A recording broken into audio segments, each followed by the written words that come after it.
Welcome to the Ultima IV Speedrunning video guide with Yogi the Monk. Gonna try to go over as much stuff as I can. There's a lot of stuff to absorb, but it's really not that bad, as the general route is usually the same, with a few places where you can branch off and do whatever you want, but I'd say about 80% of it is always the same. So let's get started here. Taking a look at this notepad before we begin the video. I'm just gonna watch the run that I had the other day and comment on it. In Ultima 4 there's 8 virtues, which are sort of like hidden stats. They all start at 50. This is important. If you follow the route, then you can see from this how to get those stats up to 99. Of course, your actions in the game lower them and raise them. So if you kill a kid in the town, you're gonna lose like 2 to 4 of those virtues. And use the Skull of Mondane, you lose 2 to everything. If you steal herbs from the shop, you lose some. If you donate all of your money to a beggar, you gain 5 compassion and 5 sacrifice. You can look here. To max out honesty, we need to talk to the fire 13 times. To get compassion and sacrifice, we need to donate all of our money to beggars 10 times. To get valor to 99, we need 49 fights. Remember, it starts at 50. 50 plus 49, 99.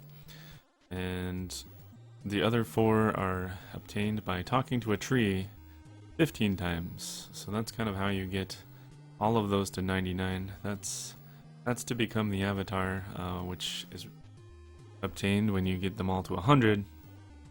And to get them to 100, it first has to be 99. Then you go into the shrine, corresponding shrine, and meditate to raise that virtue to 100. And of course, to enter the shrine, you need the corresponding rune, which is kind of like the key that grants you entry to the shrine. So again, this might be a lot to absorb, but we'll mention it all again as the run goes on. Don't worry about the colors too much. I just threw that in there just because it has to do with the stones and which one is related to each color. The class also not important because we're picking paladin no matter what. And the locations are, I threw that in there because they're all related to each other. Everything in the same row is all related to each other.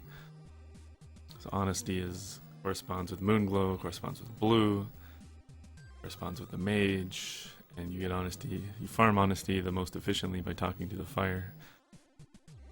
And that's it. That's to become the avatar. You need all those virtues to 100, and other than that, you need to enter the final dungeon, which, to do that, you need the bell, the book, the candle, and the 3 altar keys. And we'll go over that later.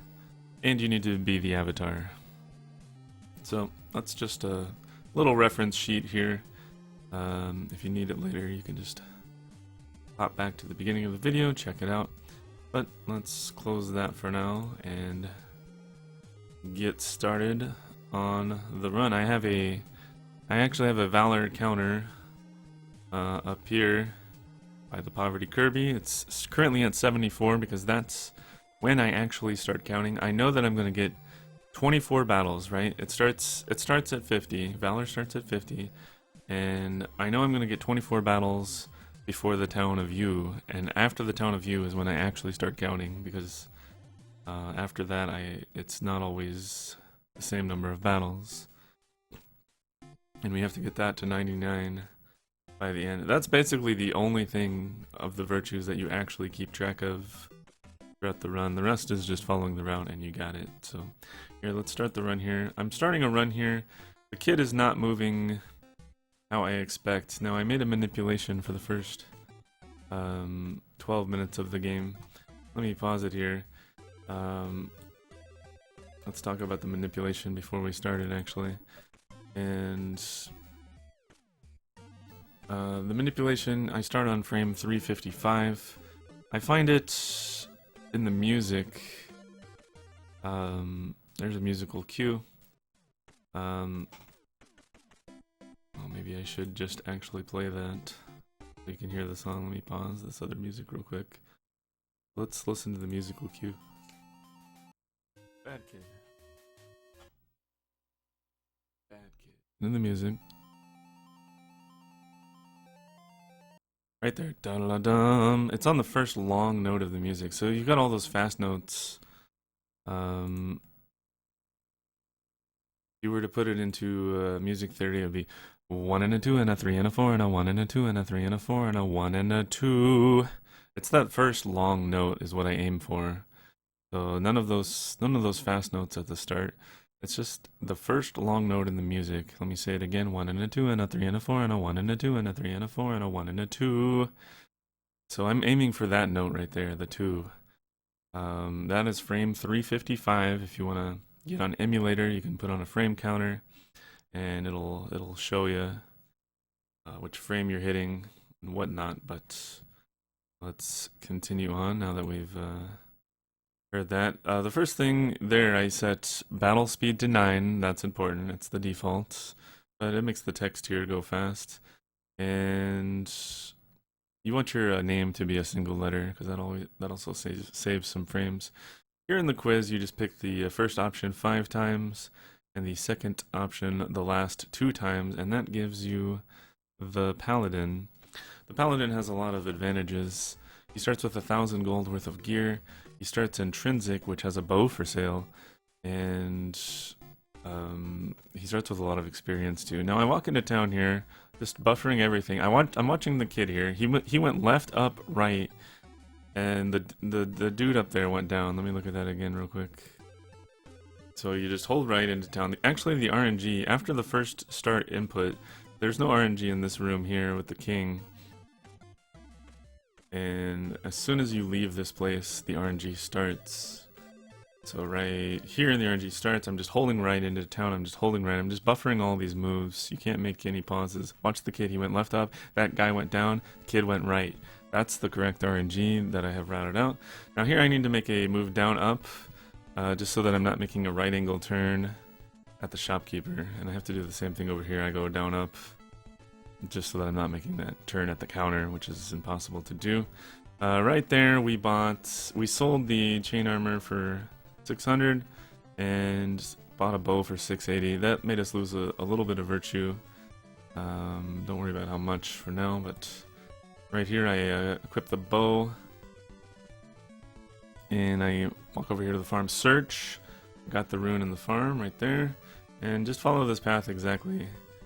And now here also the path is important. You have to go all the way to the end bush, all the way down, all the way left, all the way down, and into the final step of the swamp. In this swamp, I'm going to get this battle every time. It's going to be 25 damage, and then afterwards I buffer up, down, I buffer search the chest, and then I stand still. Now here, the route kind of forks in battle 2. Sometimes you'll get 2 pirates, sometimes you'll get a single goblin, but usually you'll get 2 pirates, and you want to attack the right guy first, and then auto the second guy.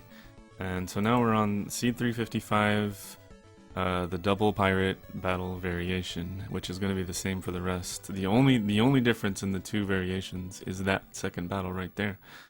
So I'm not going to have a video guide for the single goblin, but I do have notes for that if anybody's interested. So here we go up down 4 times, up down, up down, up down, up down, up down, a total of 4 times, and buffer looting the chests. And then after we loot the chests, we go up, down, up, down, up. So 5 more steps. All of this is buffered. Alright, we get another 1 cycle. After this, we mash A. For some reason, this buffers the chest as well, so we got 99 gold there. Here I'm taking 16 steps on the swamp. As long as I leave from that right tile at the end, it doesn't matter if you go left 2, right 2, or just wiggle 1 tile. We head to the portal, and then we go right down 2 to this battle, and you just attack with the bow both of these guys. After this, we're going to do left buffer menu, This buffer menu is just opening the menu and closing it. So you take a step left, open the menu, and then just close it. And as you're closing it, by hitting B, you're holding right, going back to the chest. And as you're walking to the chest, you're hitting A to open the menu so that you can search and loot that chest. Let's take it back a little bit. It was a left buffer menu, right, get the chest, and then one step up. All of this is buffered again. After the next battle, it's going to be down, up, loot. So, down, up, loot. And then we're going to take 20 steps on the swamp. 2, 4, 6, 8, 10, 2, 4, 6, 8, 20. Up into the portal. Search, buffer the search for the black stone and all the way down. Okay, then we're going to attack the farthest guy. That's important. And then auto the closest guy with the sword. Then we're going to go up 2 menu, down 1 menu, down 1 search. That's the triple menu. And then after that, you hold up into the portal. Now here we walk onto this spot 5 times. 3, 4, 5. Into the portal. Then hold down and you get into a fight. Attack that guy. Here we're going to go right, buffer menu. Close it. Left, loot. And follow this path to the swamp. Down right, to the top right square, and then back to the bottom left square.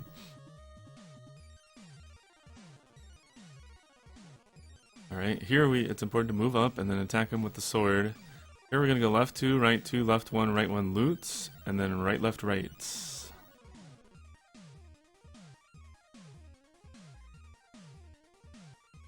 This manipulation saves about 3 minutes and 30 seconds. It's not required. Here we go, left, right, loot, stand still.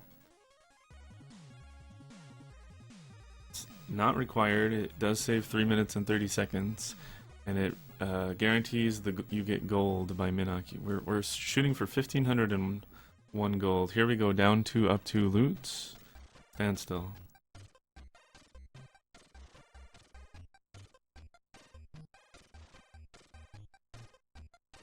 Alright, this one we're gonna miss. And let me talk about that miss. Before the run, we need to prep the bow. You just start any game, and the game will remember your bow attacks on each enemy. Now, each enemy has a number, like enemy 1, enemy 2, enemy 3, enemy 4, enemy 5, all the way up to enemy 8. And the pattern for the paladin is you'll usually get 7 hits, miss, 7 hits, miss, 7 hits, miss, 6 hits, miss. So it's like 7, 7, 7, 6, 7, 7, 7, 6. Very occasionally it'll be 4 7s in a row, 7, 7, 7, 7, 6. And after each string of 7 or 6 hits, you're going to miss that specific enemy. And each enemy is independent of the others. So it'll remember that on each single enemy in the game. The important part is that enemies 2 through 5, we prep them by just getting into battles until you miss on all of them. You just miss once, and then those are all good to go. Enemy number 1 is a little bit more specific. If you're wanting to do an attempt, you should get the 6 hits miss out of the way. So just keep attacking enemy 1 in random battles until you get 6 hits, 1 miss, and then once that miss is out of the way, the next 2 strings are guaranteed to be 7, and you're good to go for another attempt at this manip. And what did we just do here? Oh, we got the 99 gold. So that was the down 2, up 2 loot, stand still. Now after this one, it's going to be just mash A, which will buffer. Oh no, this is the last one. Left, right, left, right, left, right, left, right, loot, and then right, left, right, left, right, left, right, left. Take the top swamp exit. Stay in the dirt as long as possible. Just follow that route exactly, and then stop by town.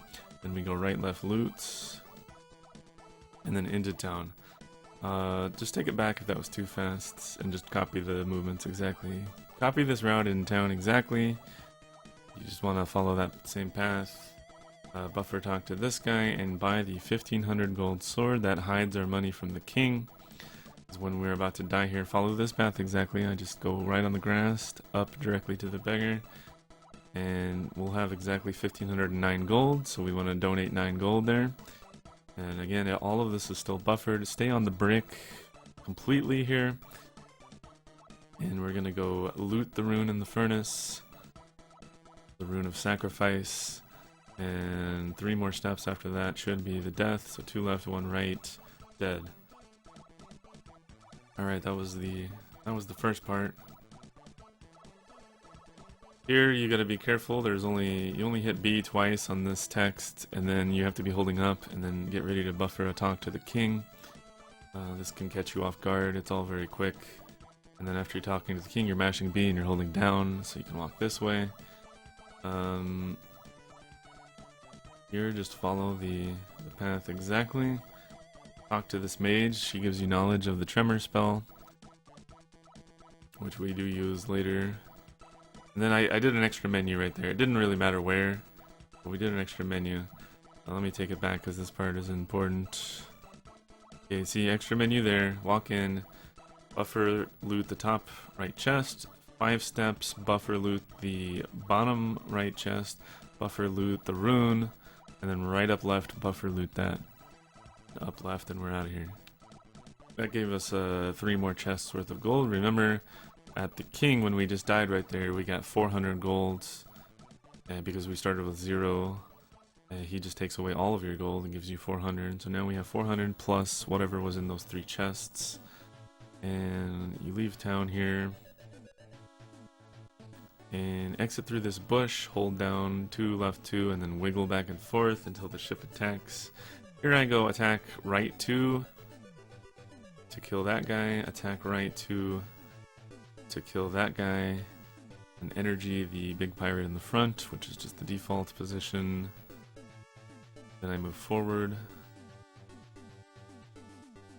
Then I attack the big pirate, and I move forward. This big pirate here is enemy number 5, so if your bow is not prepped and 5 is up for a miss, we go left, down, right there. But if the enemy 5 is ready for a miss, then that shot will miss and the manip will fail. So we go right at the last dirt, we go down at the last dirt there, and we're gonna land here onto the last tile of grass. The ship won't attack, and we attack this guy twice.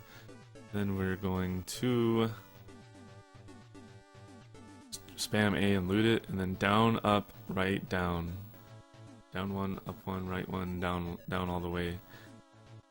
That gives us a better battle over here by Buccaneer's Den. It gives us a 1 cycle battle.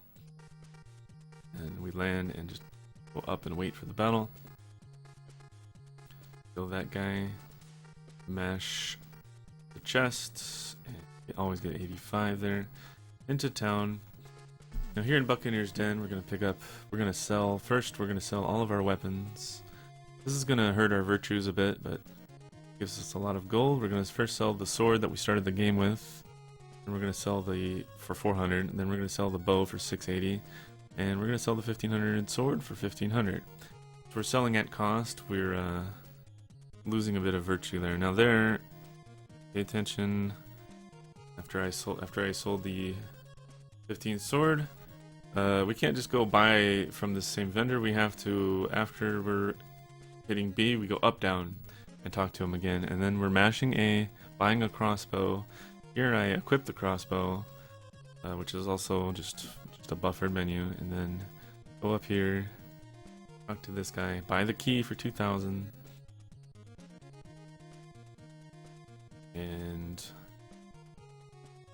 we're off to my favorite part of the run, the blind herb vendor. Again, just follow these paths exactly if you want to do the manip. Now here I buy 90 of everything, and you're offering her 1 gold. So there's six herbs on the chart there that she's selling. You buy a stack of each. Now here on the 4th one, which is silk web, I buy 93. Because that's your heal, and you don't want to run out of healing at the end of the game. But all the rest are just 90. And then after the 6th one, you go into the herb menu and hit select. Right there, she offers you man roots, and you buy 90 of those. Well, so you should end up with 7 stacks of herbs, and you should end up with about 99 silk webs. Alright, follow this path again, go above the beggar, approach from the north, Donate your 3 gold. It'll always be 3 there if you're following the manip. And then leave town. We're gonna go onto the ship, all buffered. We're gonna land. We're gonna go up when we're 2 tiles away from the swamp. There. That'll clear this land. And then we'll go to this spot here. Go up 3, down 3, land. Wait for the single dude fight. We've got the crossbow now, so we can one-shot that guy. Mash loot the chest for 51 gold. Go in, go right, go up, donate the 51. Then we go right down. This path is also important. Right, we're going to use the key, which is the 4th option there, and then just spam. The key is always the first item in the use command. We'll follow this path, get the rune of humility here. The horse should move out of the way. And then we'll just go down all the way to the wall, exit the town. Now here, when we leave, remember the ship is to our right, so we'll go right up, just buffering those. Land, go up 2, down 2, and then through this gap. That was again to make the upcoming battle a little better. And turn left here. That spot right there where we leave the ship is directly under the moon gate, and then we're just gonna wait outside of town, and that's the end of the manip. So we can stop talking about that. It should be queued up for a miss right there, so that's why we miss and then hit. Again, spam A, loot the 93 gold. That barge should move out of the way. And then we're done with manip, so we don't care about the right angle turn here. That's 93 gold to the beggar. Forget how many beggars. I think that's 4 beggars so far. Right there by the stairs, we search and get the rune of compassion, and we leave. So that's the only thing in this town, the beggar and the rune. Okay, now we're going to go into Castle Britain, do a little virtue farming. I don't know why I stopped there.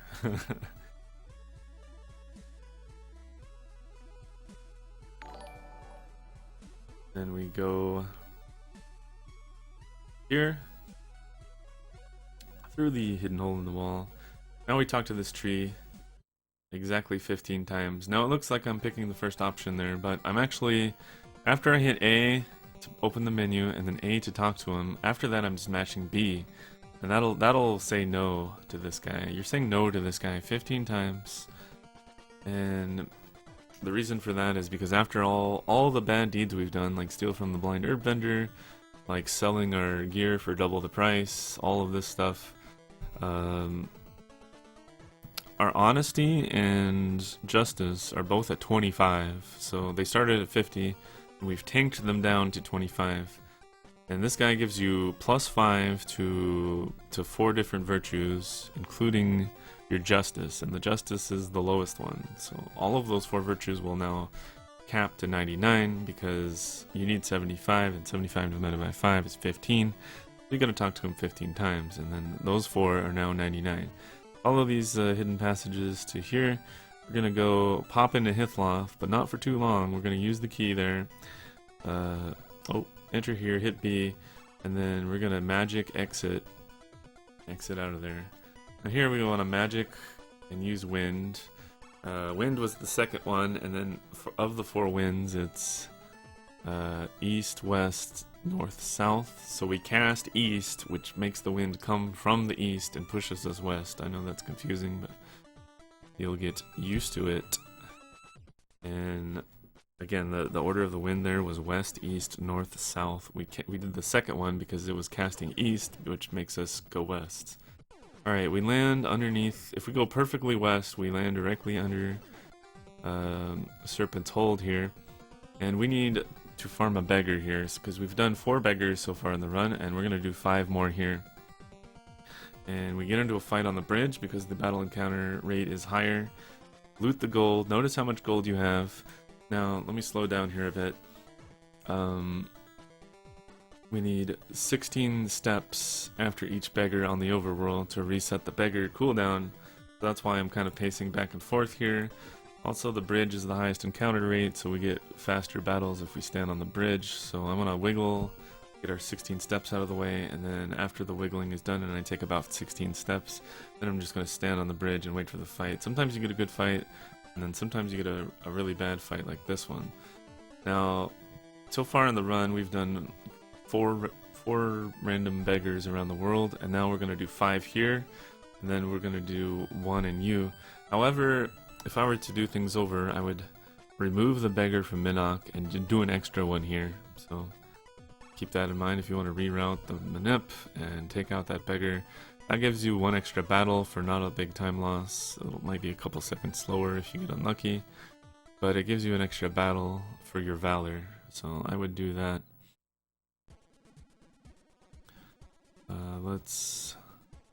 This is going to be battle number 2 on the big bridge. Not a whole lot here. You just basically bow attack things down, loot the chest. Note that we got 46, so you can be ready to go down 4 times, left, up 4 times, because of course if the number is big like 6, 7, 8, or 9, you want to go down instead of up on the 1's digit place, and you can get a feel for that as you go. But here's battle 3.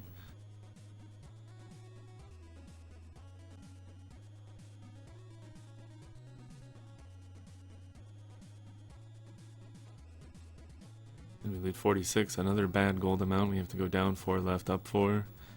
Donate it all.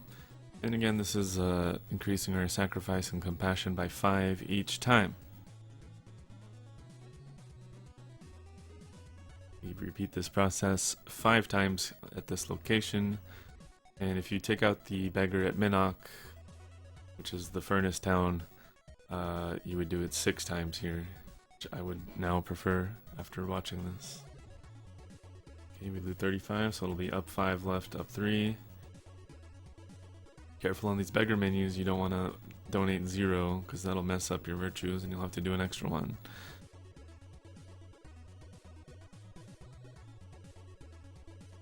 Here's a really good fight, 1 cycle, as long as you don't miss. Do it again, down 3, left, up 3, with the 37. And that should be the 5 donations. So here we go, cast wind. So you go down to magic, and then you go down 1 to magic, down 1 to wind, and then down 2 to north. Remember, it was west, east, north, south, and casting north makes us go south. So here we're looking for a swamp, at which point I think I go 1 tile too far to the south.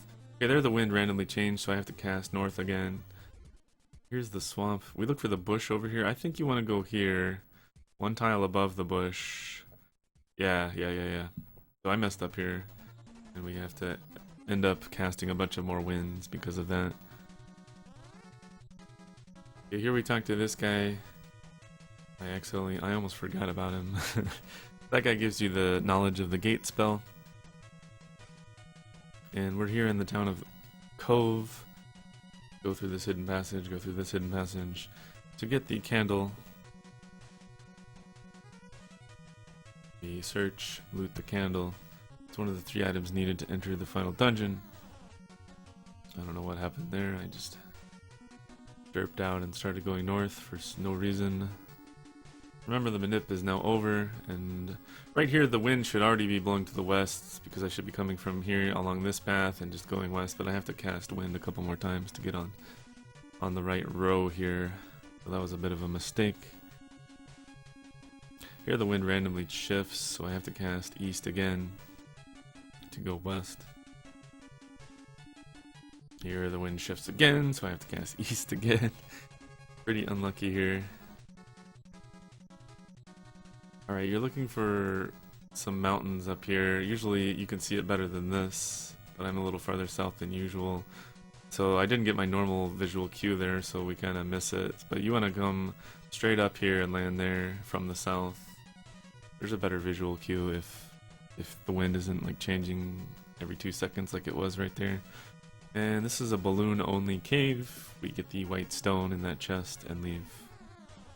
Now the wind should already be blowing to the north, so we just enter the balloon. But since it wasn't, I had to cast make the wind blow that way. Then we ditch the balloon here.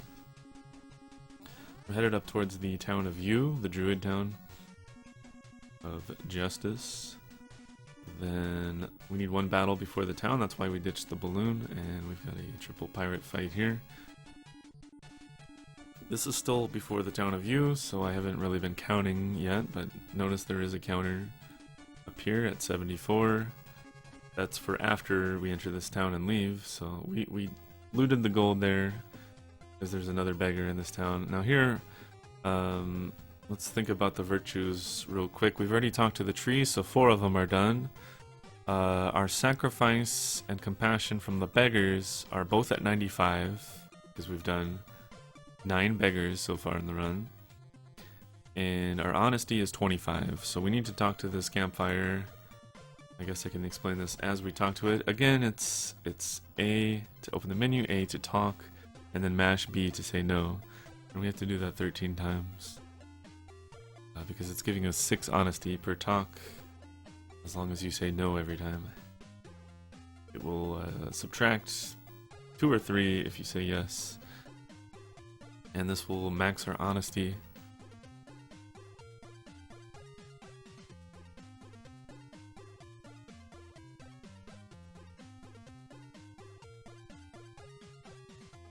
At 99.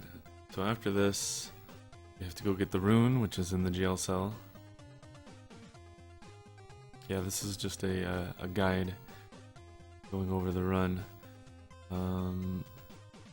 This guy blocking the way is only in the J version. He was freaking me out there. I was like, why is that guy always blocking me? But because he's always there. We go use the key. Always the first one in the use menu, and then search the ground there to get the rune. Go around blockade guy. Now, after we donate to this beggar, which is using the we should remember how much gold we got outside so we can do this menu faster. Looks like we got 60. Right now, 7 of the virtues are 99, and valor is 74. Okay, we go in here and talk to Minnesota Mary. 'Tis the squish spell, don't you know?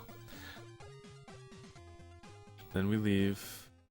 And here I used to go get the shrine to the northeast, but now we just go up to the moon gate. The moon should be pretty close to go to Britain, which is, Britain is the one directly after New Moon. We do have to get into a fight.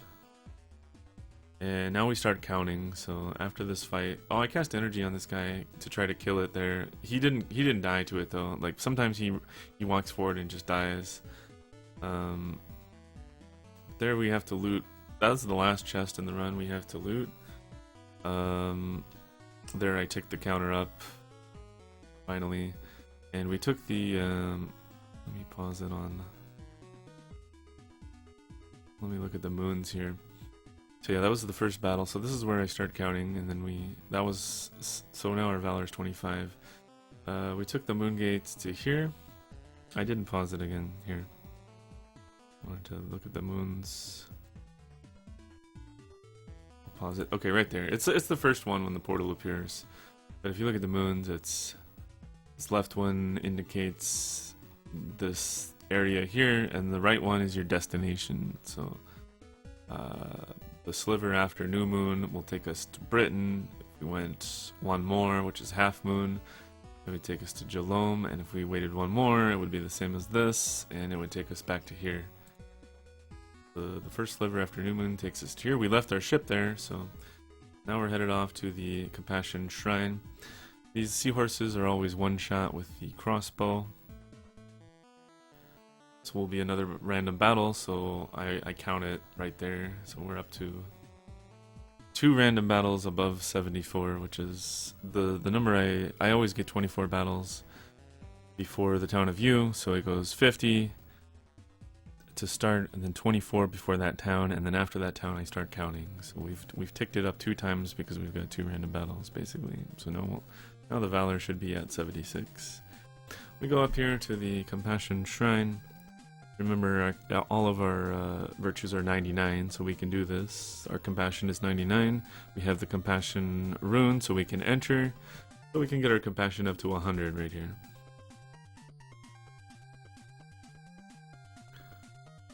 And we leave. The entire route so far has been pretty set in stone.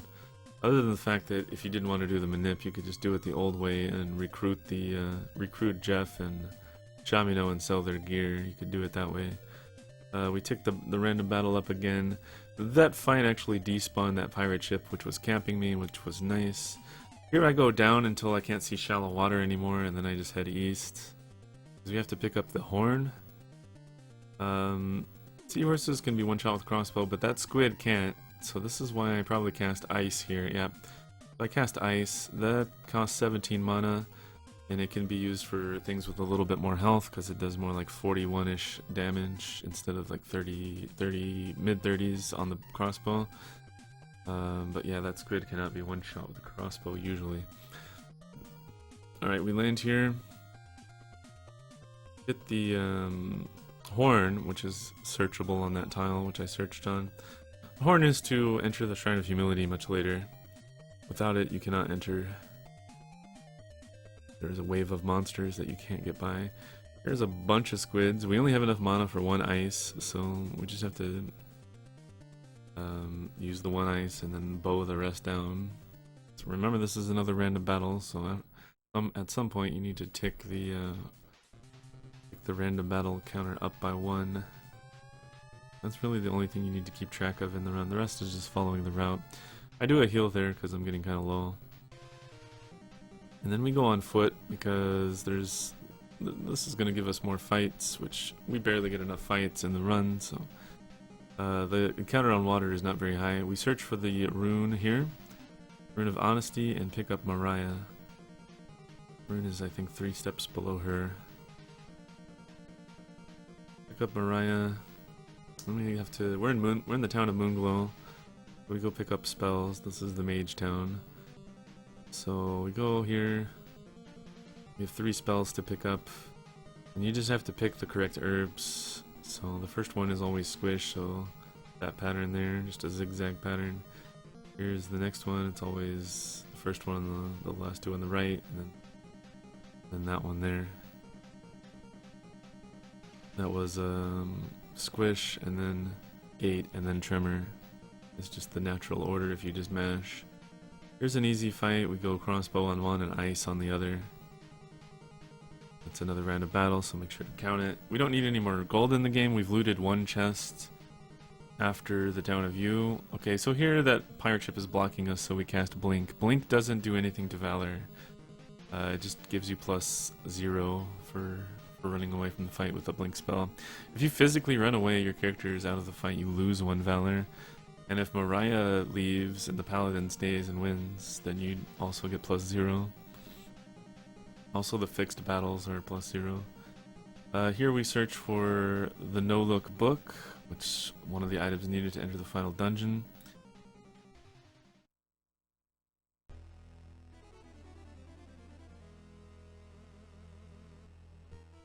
This guy trolls me. Feels bad, man. Okay, so we got the book. Headed towards first dungeon. This fight is kind of bad. I have Mariah help with the ice spell. She's got a lot of mana. She's got 50. She can cast ice 3 times. But I think I decided to cast it just twice. It does use Man Root. And if I don't have her cast anything, I just have her move. Because if you have her auto, she can auto cast Missile, which takes up herbs and doesn't kill anything in that case. Alright, we're just gonna follow this path to the first dungeon. Taking us to Dungeon Deceit. There is a stone in here. I start out casting light. You can do these in the dark, but I don't know, it takes like a second to cast light, and I feel like if I learned it in the dark that I would just be bumping around.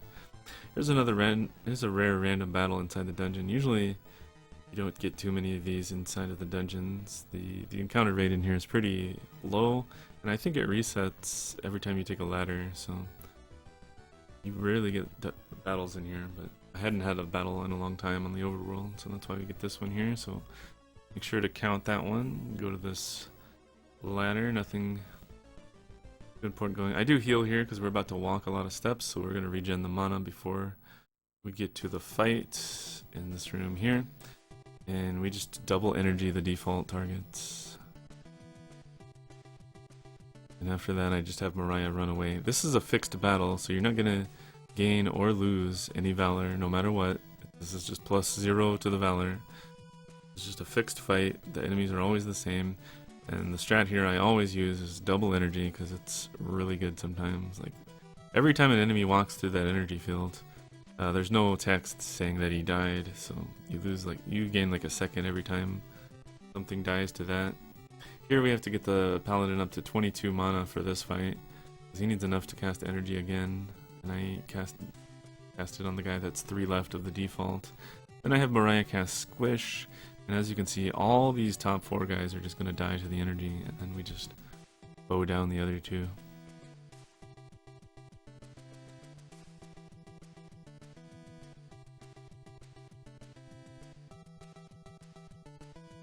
Alright, we go down to floor 3, we just go through here, take left at the fork, and down at this ladder, then hit B, go down the stairs again.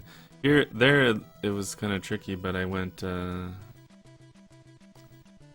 wait, let's back it up to floor 5.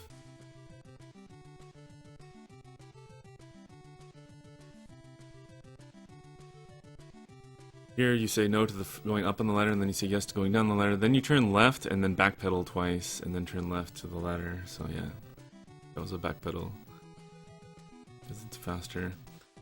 This fight we go. I kind of derp around here, but you want to cast energy on that guy and squish on the rest.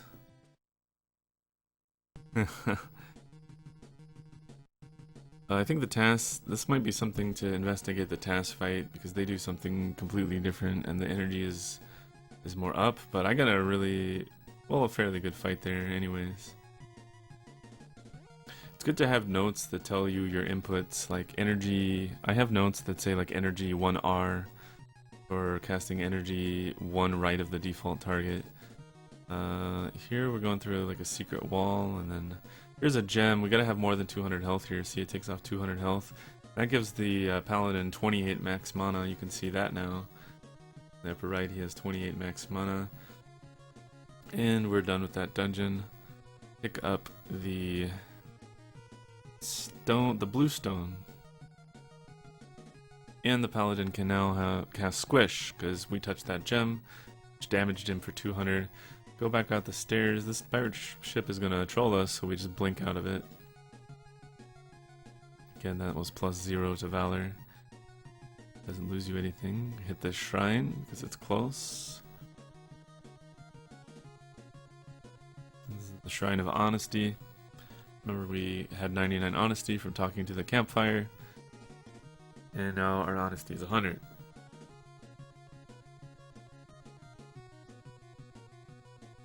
And now we go down the river. Now all of the dungeons here, like the dungeon we were just in, this is going to be Attack Ice. The dungeon we were just in has the stone in it, but there's 2 entrances to the dungeon. There's the entrance we just took from the overworld, the cave entrance, but they're also all connected on level 8.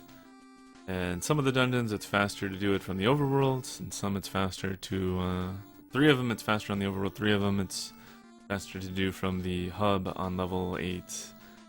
And here we're just getting some more fights. It's not only faster, but we need fights anyway. We need 99. We need that Valor counter up here, which is currently at 83. We need the random fight counter to be at 99. Remember that started at 50, so we need 49 random fights total. We're headed down the river here to Dungeon Shame. Now here, before we enter, I'm noting the moons. I'm checking out the moons. We have to go somewhere. We have to gate somewhere after this. So we have to teleport. Use the gate spell. It teleports you to the moon gates at that location. Now, possible things we can do after this. The thing I find best, if I can, is do Trinsic Shrine. That's why I have it in my splits there. Trinsic after Shame, because this is Dungeon Shame entrance. And usually you just want to do the Trinsic Shrine right after shame, get it out of the way. I find that to be the best. And it reduces in your extra steps for the 60 step counter, which I'll talk about later. But that's one option. If the moons were really close to full, I would go to Minnock after this. But they're not. They're almost at new moon. New moon is going to be the next thing after this.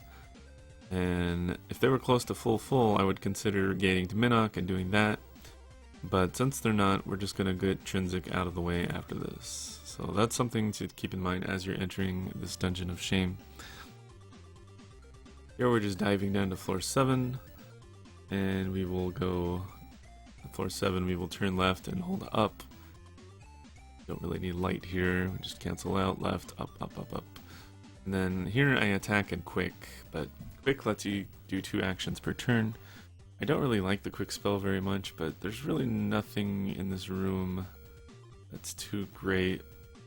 Besides like a lucky tremor, which if you got killed like 7 or 8 with a tremor it might be good, but that, of course that's gambling. So I just quick and he attacks twice per turn. I should have Mariah like I should have her push against the wall or something so that she's not moving around. She's moving 2 tiles every turn. We go hit the button. The paladin's low, so I heal. Go hit the button. Now here I start curing the poison because these tiles are poison, or they can cause poison. So you can see your status up here by paladin mage. If there's an extra P, then they're poisoned. Right here on floor 4, usually there's a ladder prompt that says, do you want to go up the ladder? No. Do you want to go down the ladder? No. But as soon as you enter floor 4, you're already holding up, and you can just skip that ladder prompt. So we're just holding up here. And then we turn some lights back on. Here we are going to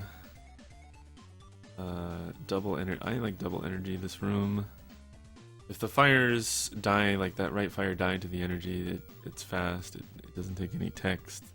And a lot of them die just by walking through it. The fires can't actually do any ranged attacks, they just charge you and try to melee. But the tree there can put you to sleep, so if you're asleep and it walks through all that lava, then it dies. So that's kind of why you do that.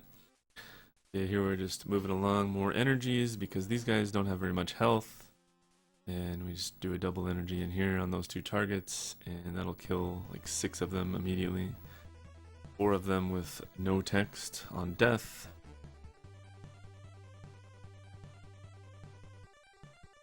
Again, this is Dungeon Shame. We need to pick up the purple stone here. Nothing really going on here. I'm backpedaling and then turning. Sometimes you can just walk backwards if you know where you're going. And the answer to all these guys is just the first option. Smash A and they let you in. And we get the purple stone.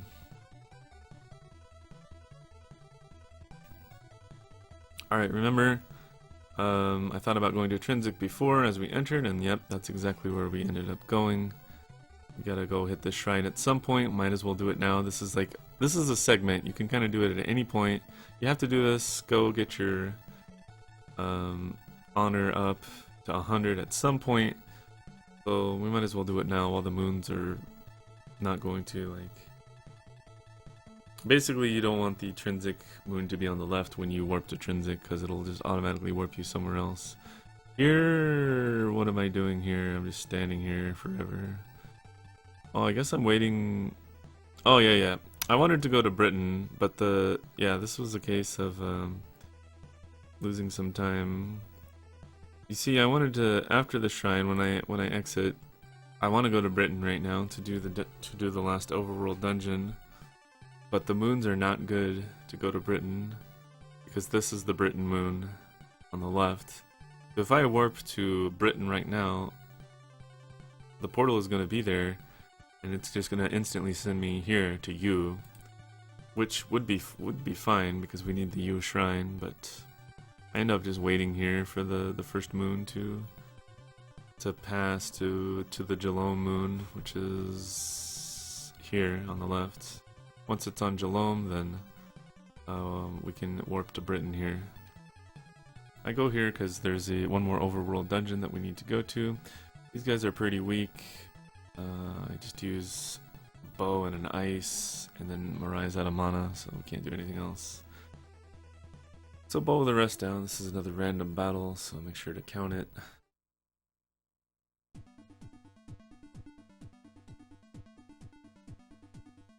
And we head north, headed towards Dungeon Despise.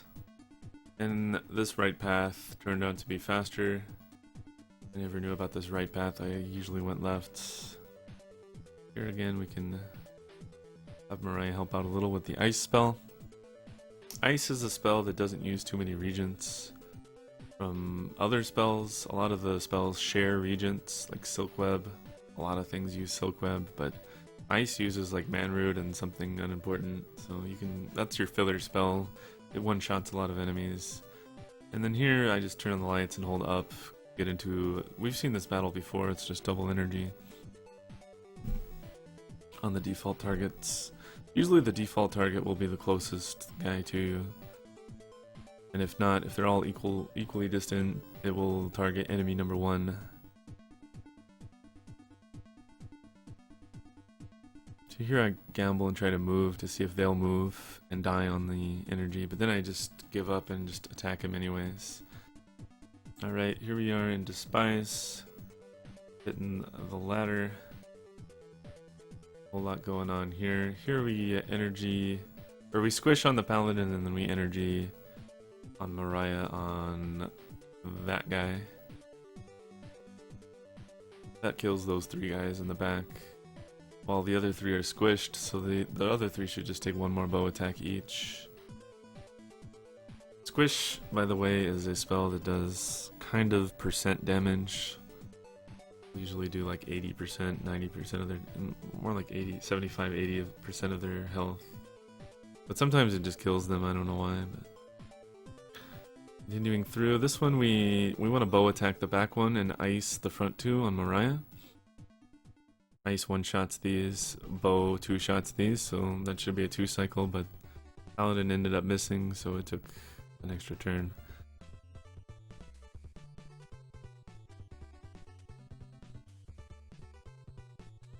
Continue on with 3, nothing much going on there. This one is attack the closest one and energy, second closest one. It kills a bunch of these. These guys have very low health and they will just die to 1 walk through the energy field. Then I start picking off the farthest ones because it's faster to watch that text than give them a couple turns to walk into the energy field. Then on the last turn there I took a step so that he would take a step and die to the energy field. Here we take the ladder down to floor 5 and there's a secret wall there, hang a right and kind of follow the wall and go through this middle door. And here I squish on the paladin, and an energy might be better here, but I kind of just use ice to just kill a guy. The problem with energy here is I think these guys have a lot of health. They don't always die to just walking through the energy field, so I'd rather just kill them with ice than anything really. You can use 1 or 2 ice on Mariah here. She does need 40 mana leaving this room so that we can gate out of here afterwards. Or you could take the steps outside. But yeah, I farm her up to 40 mana there. Here's a beggar, so we have to give 1 gold. Be careful, because if you just smash and give 0, you get booted out of the dungeon. And we pick up the something stone. I think the orange stone. Or no, that was the Yellowstone. Alright, we gate to Jalom. The moons were good to do that. We need this rune at some point.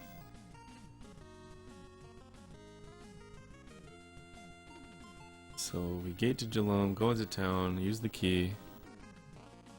Bunch of hidden doors.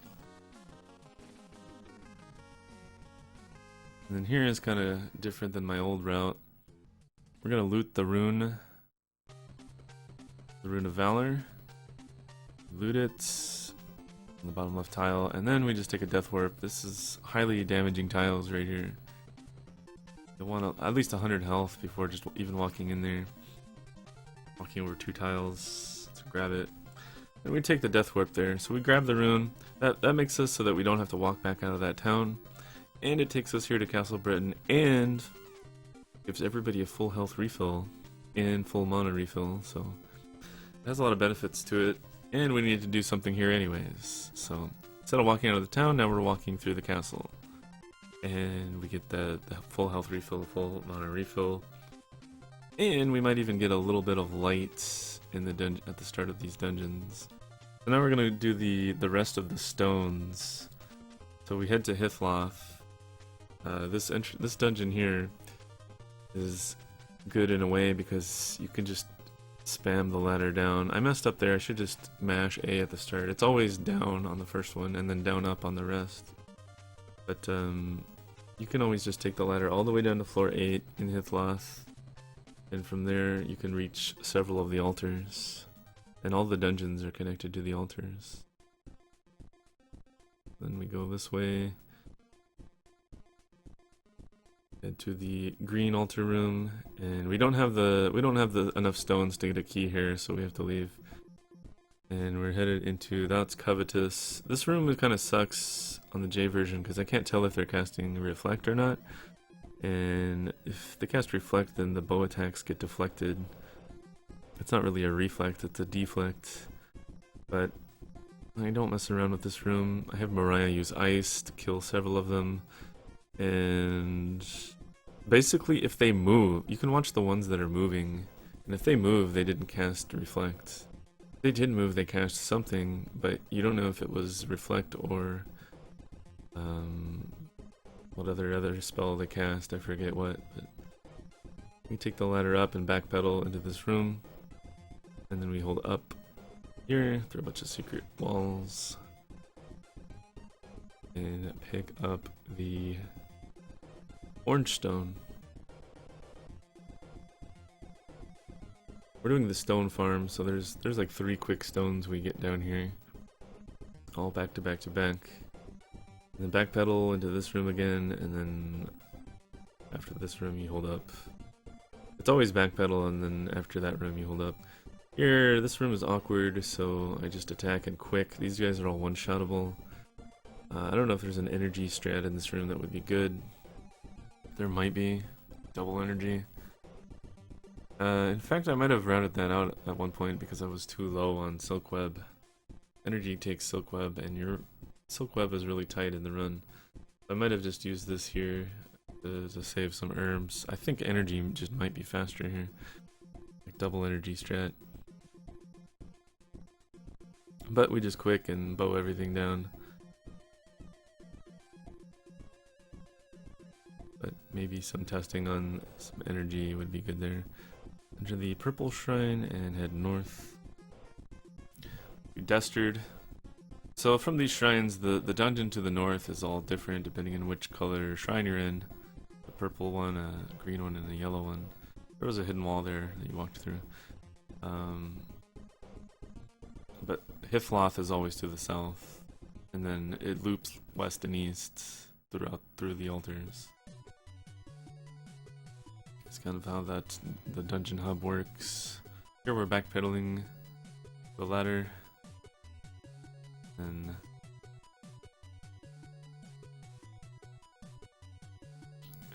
that there is the red stone. Can't tell what's going on in the dungeons. We have notes. Ask somebody and ask an Ultima IV runner and hook you up with some notes. If you want to make your own, there's maps. There's also maps on the game packs if you don't know what's going on here, but it's usually pretty straightforward unless there's a secret passage or something. Here's a secret passage. You turn right at that door and then walk through the wall. And then we're back to the purple. Yeah, we just head in, hit the stone, and come back to here. Now here we have enough stones. The inputs here are down, down, down, down. We're placing 4 stones in there, and then it's giving us a key, one of the 3 keys. We need all 3 of those keys, one in each of the altars. So we just did the purple one. Here's the white one. but we don't have enough for that one yet either. And we still have to do the green one as well. So we head west to the dungeon wrong. Have to do this fight here. We squish on Paladin and energy on the closest target on Mariah. The tree would also be a viable energy target, but energying the front one kills the front ogre. He'll just walk into it twice and die. The Paladin got put to sleep there, so now I just kind of wait, because Mariah, we need mana again on both of them, because we're coming right back to this room, so that's why I didn't cast anything. Hit the switch, and then we have to take we have to get the Paladin back up to 28 mana before we leave. Because we're coming right back into that room, and we're going to do the same strat, and we want Paladin to always squish first, if possible. And we pick up the final stone, the green stone, and we head back into that room. But I did get a random battle on the single tile before that room, which is kind of weird, but I can't use any mana here. Well, I guess I could have used one ice on Mariah, but that's fine. I just decided to bow everything down. And same strat here, squish on the Paladin, energy, this time the tree on Mariah creates a better choke point for everything. The two things already died to that energy, and then that guy took more damage from walking on it. And then I lured it up there. I think I moved Mariah up to try to get him to go up. So he died to the energy at the end. Heading back to the altar. And we should now have this one. This one should be the default. Down, down right, down right. That gives you that key. That was the second key we've got. We cut through Hithloth down here to the green altar and pick up the final third key, which is going to be right, down right, down right. Then we head east, cast exit on the Paladin. We need to cast exit here on the Paladin. I kind of messed up the menu there because I was thinking about casting on Mariah. And then Mariah needs to gate us. I decided to go to U. The moons here I decided to go here because the moons are not good at Minnock. We're not close to double full, which is the one you need at Minnock. So we can try to do just anything else that is possible. So we need to do U at some point. We need to advance the moons. It's a bit of a walk to the shrine, so while we're walking there, the moons are advancing, and we're getting a random battle here for the Valor. Use an ice spell there. Again, that's kind of your filler spell if you have mana to spare. To kill a single target, and that kind of advances the moons forward a bit. We're still almost a new moon, so we're still not really close to full. But we do get this, the Justice Shrine done. And from here we're just gonna gate somewhere else. Actually, I think I just end up farming here. Here I'm curing the poison because that swamp poisoned us. But yeah, we need more battles. So instead of gating to Minnock and farming on the terrain there, I decided to stay here and farm on the Dark Forests, which I don't know if that's as good as Swamp, but it feels okay. Also, okay, I did mention this, but after the shrine, there's a 60-step hidden counter on the overworld before you can do the next shrine. That's why we're always moving here. So again, that's important. We just did that shrine. We have to take 60 steps before the next shrine, and we're about to warp directly to the next shrine. Because my plan is to stay here until it's close to double full moon, gate to Minnock, and do the Shrine of Spirituality, which is entered from the moon gate when the moon gate is double full moon. So yeah, I'm just staying here, getting Valor. See the counter is ticking the counter up, counting the battles. And then yeah, we're almost to double full there, so I decided to gate over. And we get one more battle before Now we have a walk after this, which is why I don't care about Mariah's mana here, so she just uses the ice spell there. And double full and enter. That gets us to this shrine.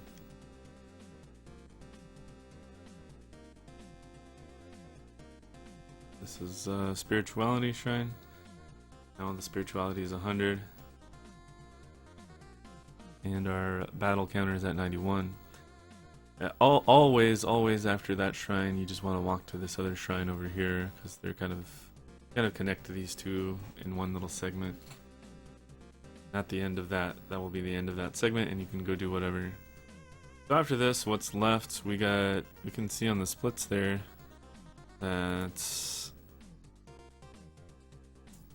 the two at Minnock, the one at U, the one at Trinsic, and the one at Maginsia. So we're about to do the second one at Minnock. We've already done U, and we've already done Trinsic. So the only thing left is Maginsia. So I'm thinking about a port to Maginsia as we're walking over here.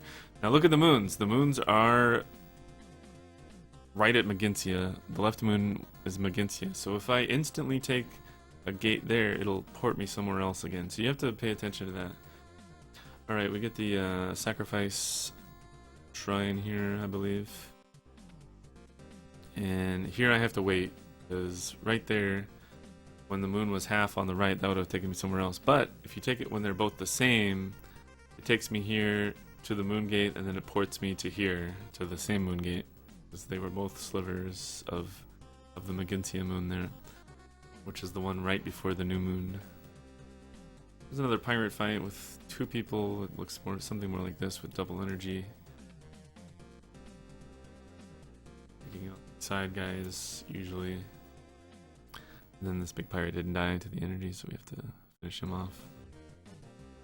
Here I should have taken, instead of walking both guys down there, I should have walked them both into each other, because they can't walk into each other. Alright, so they're... Oh, also I didn't mention this, but the pirate ship does count as a random battle. Here we're gonna ice the squid, ice that guy, and then bow attack on the last seahorse. For another random battle. Here we're going left a little bit from Maginsia and then down to get this bell. This is the third and last item we need to enter the final dungeon. And then that guy charged me so hard there, but we're just gonna blink any random pirate ship that you don't want, you just blink away from.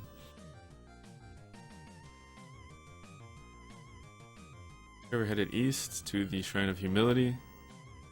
This is the Maginsia Shrine. More ice on these guys. Your filler spell that can one-shot these guys.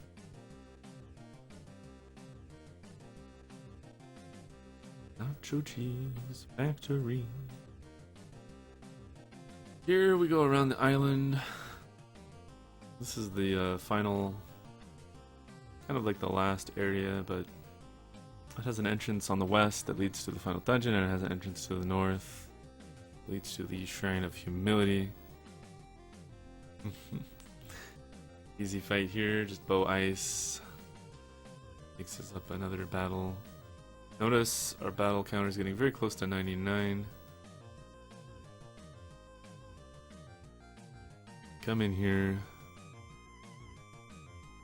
We want a gate to Jalome after this, so watch the moons. Horn is the 5th item here, and you have to use the horn to enter here.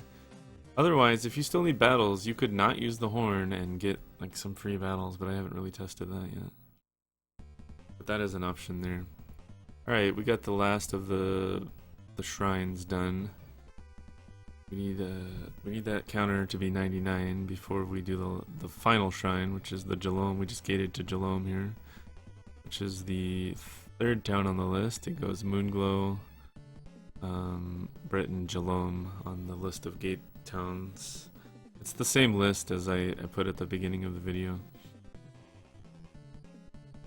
Refer to the start of the video for a list of towns in order of how they appear in the gate spell. I'm going into the town here to try to respawn a ship. We need a ship here, and there's no ships, which is pretty rare. I think I go get Mariah poison there because I want to kill her off. Although at this point it doesn't matter too much. Here we get a ship. Remember, this one is also worth a random battle. Any random battle or pirate ship fight is worth 1 valor, and all of the fixed fights are worth 0. And if Mariah runs away from the random battle, then you get 0. And if you both run away, then you lose 1. And if you blink, plus 0.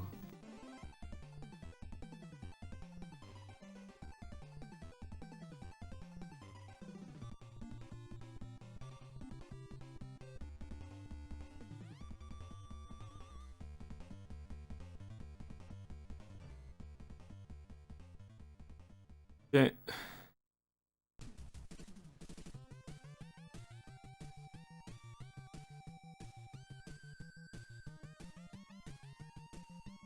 Wait, let's take it back a little bit here.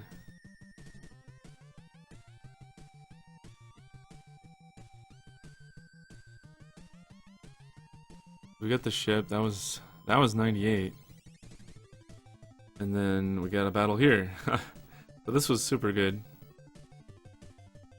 This was our 99th battle. Also remember that right after the Megintius Shrine, we need 60 steps. But I feel that I have waddled around enough at this point to just go for it. We blink away from that last one because we got trolled. And there you go, there's the 99 count before we enter here.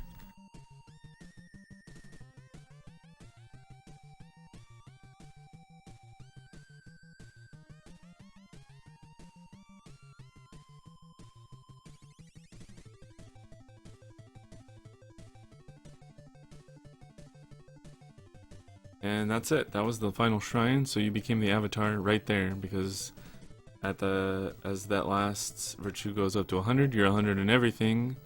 So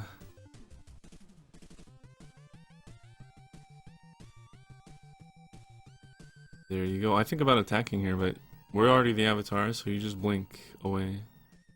I'll try to blink away from most of these fights. If the fight was very small, I would just take it. But yeah, we have everything we need to enter the final dungeon now. We've got all 3 keys. We've got Bellbook Candle, and we became the avatar, so we're good to go now. There's another fight that I have to blink away from. Entrance to final dungeon is here. And at some point Mariah died off to poison, so before she dies off, she's glitched out here, her sprite, but before she dies off you could have her heal Paladin a bit. Kinda want him around 200 to 300 health to start here. And then we use Bell Book Candle in that order. It's gonna be the 4th item, the 3rd item, and the 2nd item on the J menus. And you use all 3 of those. You have all 3 keys in your inventory, and you're the avatar. You will be able to enter final dungeon.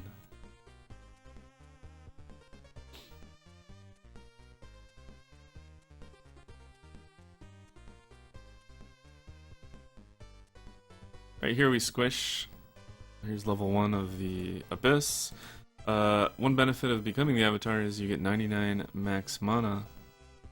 So I squish those guys because there's a lot of lava in that room and they can just walk through it. Same here.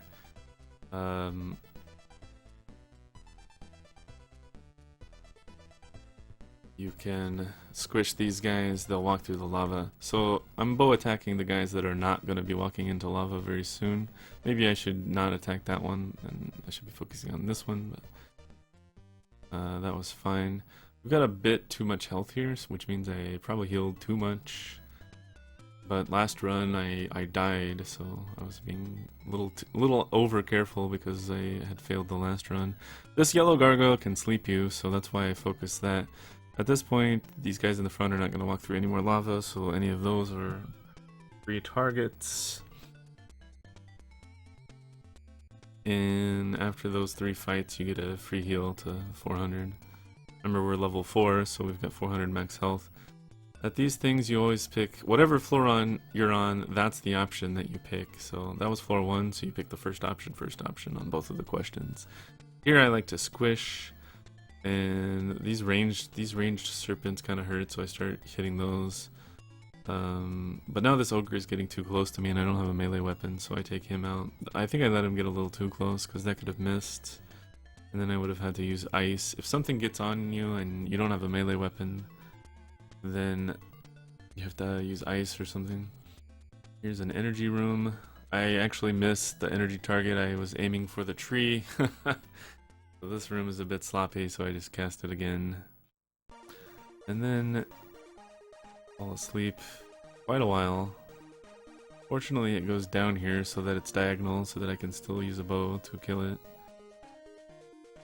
And then I start punching, I guess, because I know these guys have walked through the energy once, and they don't have much health to start with. So I just auto punch the rest.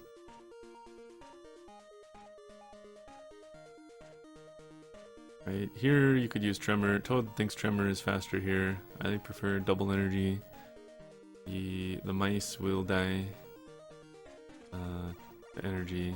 And they don't have a ranged attack either, so all they will do is charge directly up towards you.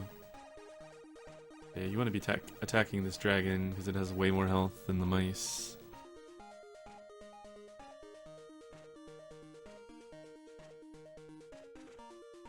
And here I want 50 mana for the next room,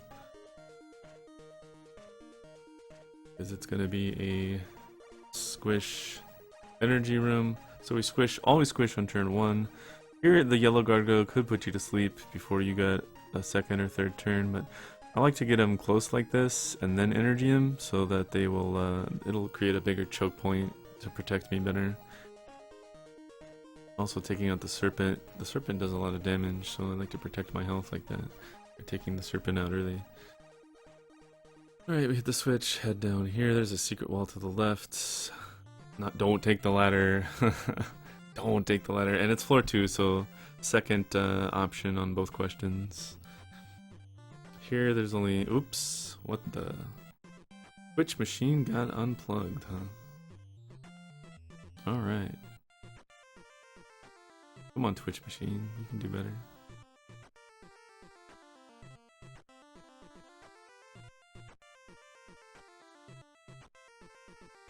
Alright, this room... I squish. Gotta watch which ones are moving. So this guy didn't move, so he might have cast Reflect, but since we don't have a melee weapon anymore, you don't want him to get close to you. Like there I had to ice this guy because he got too close to me. I didn't want to risk punching him a bunch of times. Here I took a couple steps up because I thought he might have Reflect still. The Reflect lasts around 2 or 3 turns.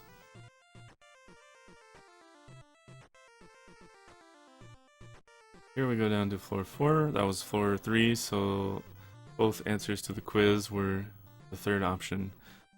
Here you want to energy the front guy, and then he put me to sleep, and you can see that they just started walking through it and killing themselves. And then after that you can either energy the back guy or just bow the back guy, and then hope this guy walks a bunch on the lava. This again is floor 4. Here, this room I like to just attack everything with the bow, because these front 2 guys are one-shottable, these guys are 2-shottable. There's not really a good spell that can one-shot an ogre, double-headed ogre, except energy, which is pretty pricey, and you always have to take into consideration the price of the spell. Like, if I cast energy on that ogre to kill it, it'll cost me 22 mana, and then I'll have to take 22 extra steps to get that mana back. Here's the 4th one, and it's the 4th option on both, because we're on floor 4. Then down to floor 5, there is a healing shrine here. And I just go south through this door. Squish, as usual, as the opener. And I want to energy the yellow gargoyle. And that makes it choke. It was fortunate that he moved up, because it makes the energy field cover up this whole entryway here. Take out that guy, and maybe this guy will walk through the lava and die, which is why I moved there at the end instead of attacking him. I knew he was going to die to that energy tile. Alright, and then this room is very dangerous. They've got 3 sleepers that can cast sleep. I squish on turn 1, and then energy turn 2 on this guy. Now we're pretty safe. Like, even if they sleep me now, anything that is charging me will run through the lava field and die. Yeah, here I should actually be attacking this guy because he's the farthest out of the energy field. And I just wanna... There I just moved. I should have moved up, but I moved down and he moved through the lava and killed himself.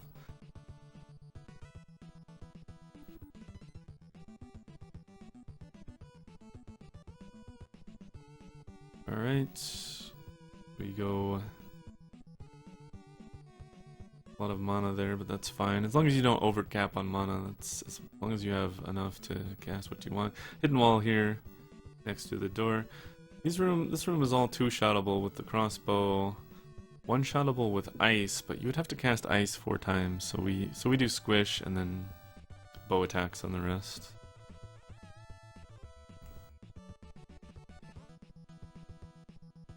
This is floor 6.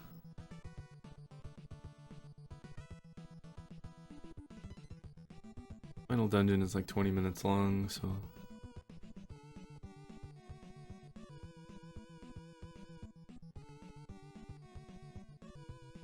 These red demon, water demon guys, all one-shottable with the bow, so... I think even the task does this by just attacking with the bow. We came to the same conclusion. Like, I came up with most of these strats before I watched the task. And then ice, I used an ice on that last guy because my mana was pretty high. And then a heal, because also again my mana is fairly high. Here again, it's just one-shottable on the red demon dudes. And the last guy you can either attack twice with the bow or cast ice to one-shot it. Here, these are all two-shottable, so we squish, and then bow attacks for a 5-cycle. Now you could gamble and tremor and try to kill all 4 of them, but as soon as you kill 2 of them, then what? Then it's gonna be a 5-cycle either way, and you've spent more mana. So that's why the squish is oftentimes a safe play. Here again, we've got more one-shottable dudes. Usually when there's a one-shottable guy, I usually tend to just want to one-shot him. Especially when it's cheap, like a bow attack. And then at the end here, we could either... With 2 enemies left, I'll probably ice one of them.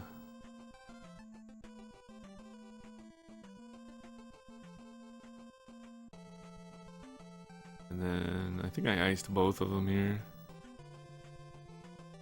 Which is fine, I think.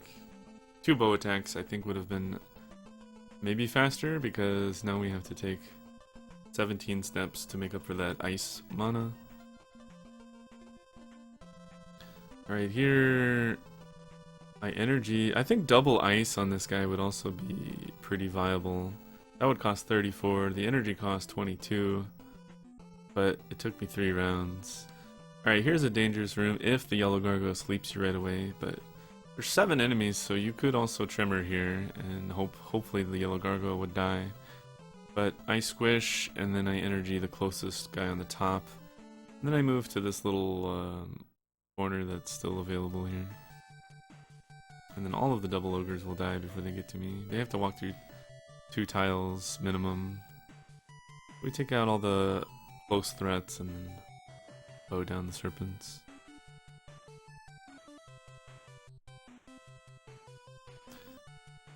Alright, that concludes floor 6, yeah? And we get 60 mana before leaving. You always want to make sure you have enough mana to take care of the next room. And to do that, you just have to have good notes, basically. Here in this sword and shield room, we squish. Then I like to do an attack on the closest one. It moved, so I knew it didn't cast reflect, so I can attack that one. That lets the rest get closer so that we can energy and make a better kind of choke point. That all these guys are just walking down into it. Attacking the ones that are not going to walk through the energy fields. And I should have moved left or down there. I don't know why I moved up, but that took that top guy out of the energy field. He got melee on me, so I had to ice, which was kind of a mistake. and then I give up on trying to kill him with the energy field, so I just bow him down.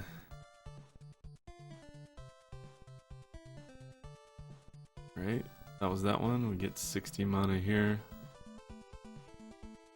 And I like to keep my health around 300-ish throughout this whole thing, because you kind of need that much for the last two rooms anyways, so there's no reason not to.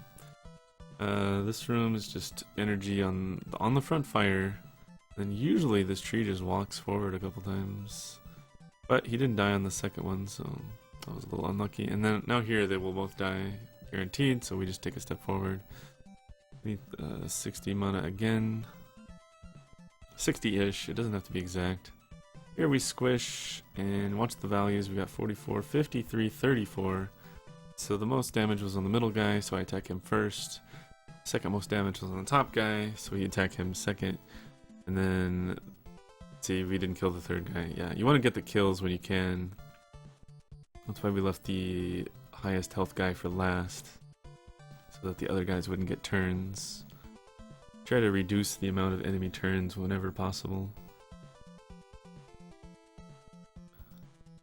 Alright, into this room. Usually I squish. Although this room does have 7 enemies. Although 4 of these enemies are not strong. The Gazer, the Skull, and the Sword and Shield have quite a bit of health, but everything else doesn't have very much health. So I don't know if Tremor's too good here, because if Tremor misses the guys with a lot of health, then you're in trouble. Right here I start punching that fire. It only took 1 punch. Leaving the skull in the energy in case it moves forward and kills itself like that, and then boom, I move forward to bring the fire towards me into the fire. Fire died on the fire. That was just another typical squish energy strat.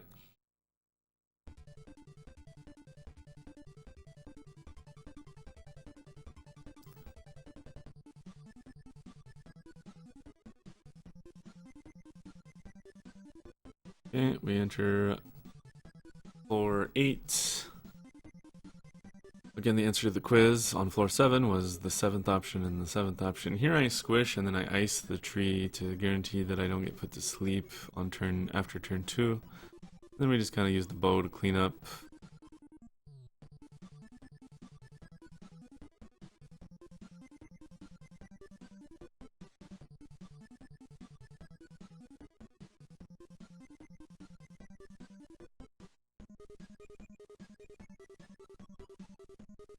Heal up to about 340, because we need 300 at the end anyways, 300-ish. Here's another possibly dangerous room. If the yellow gargoyle, of course, has the sleep spell, and he doesn't use it, he just moves. I usually want to energy whatever is standing right here. It's not always the yellow gargoyle, but I like to put the energy field here, and then just kind of hide in the corner like I did before. I punched that guy out of old habits, but yeah. Eventually I just end up moving down to bring him down.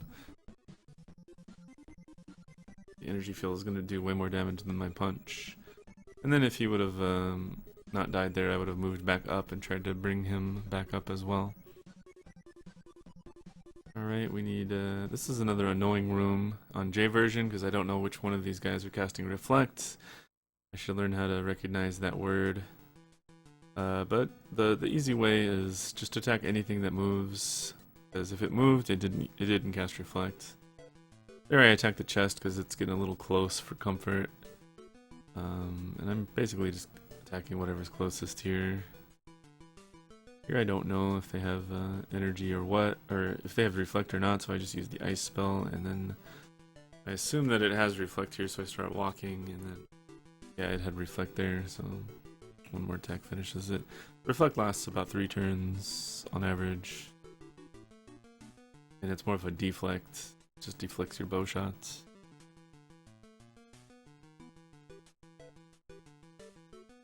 Here we go, here's an interesting room.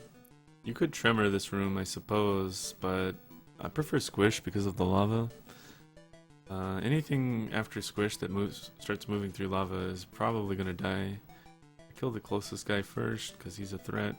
Then look, they start dying off to the lava, which is fast text-wise.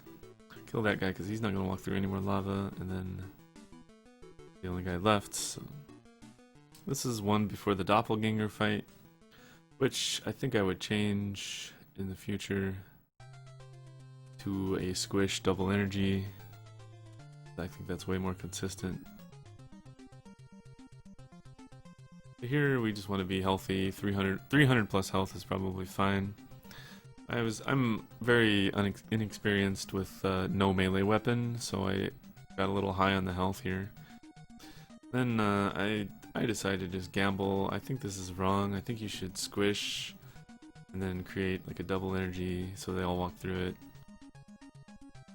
Then there's 4 left, so I tremor again, but again, yeah. I think squish double energy is the correct move here.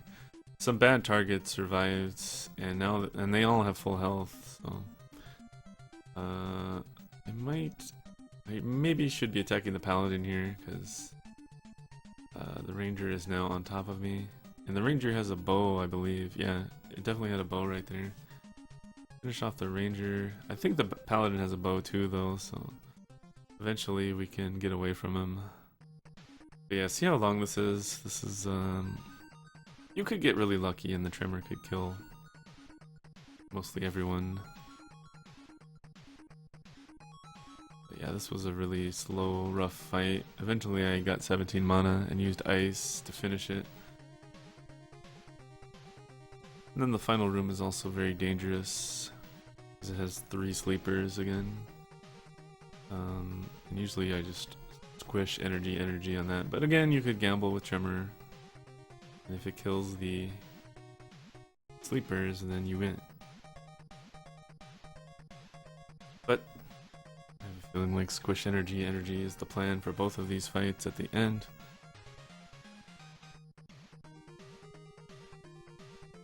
Just farming mana and health. I think this 327 health is enough.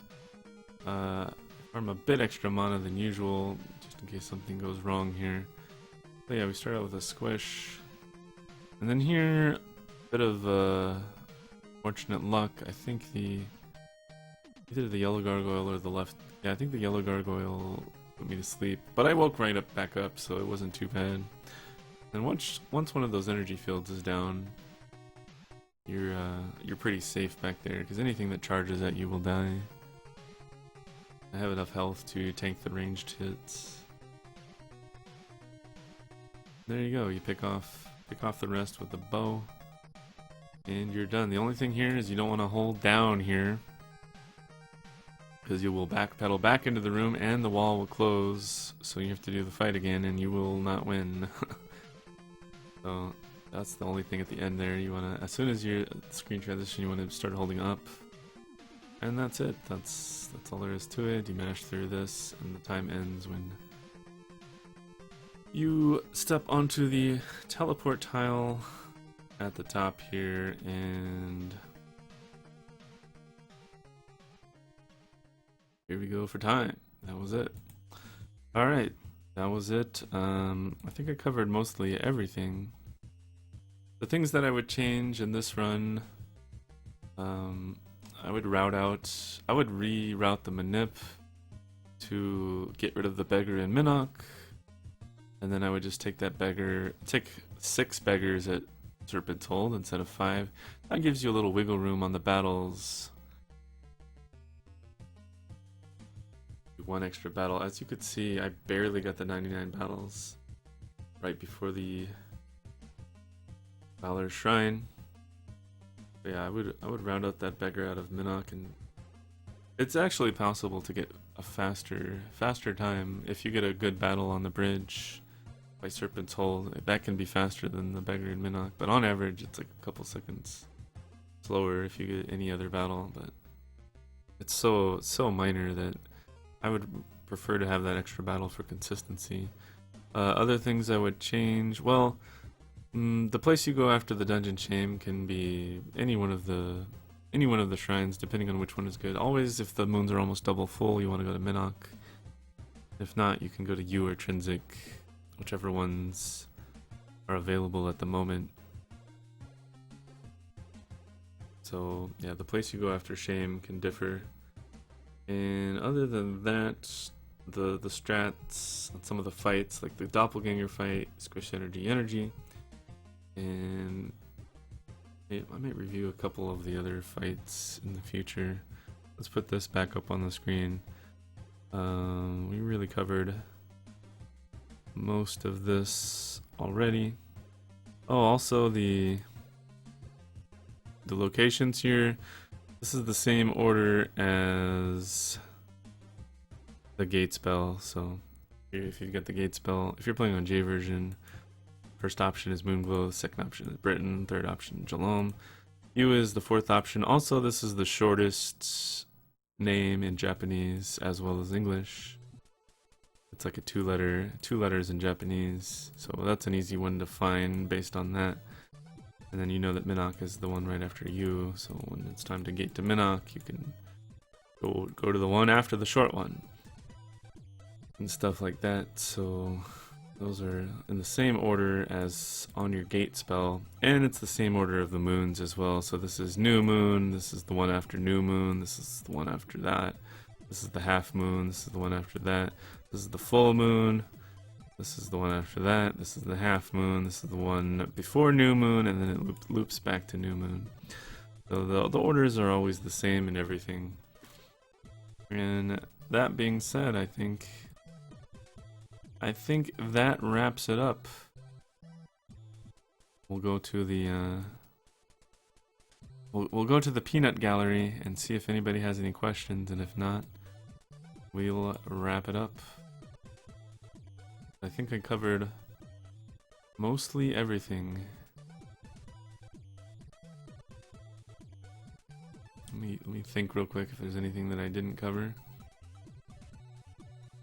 There's an Ultima Discord. All kinds of resources and stuff in there. Also, I would recommend learning on emulator, because there's a RAM watch that you can look at and you can actually see what's happening in the game. Like you can see the health of the enemies, you can see everything. You can see what your virtues are at, you can see the number of steps before you can do another shrine. Remember, there's a 60 step hidden step counter. There's a 16 step counter on the beggars. And all these different things, you can look at the RNG values if you want, if you're trying to route something out. But yeah, I would recommend learning on emulator just for the RAM watch, and that's pinned in the Discord as well. But that being said, let's wrap it up and call it a wrap. Something.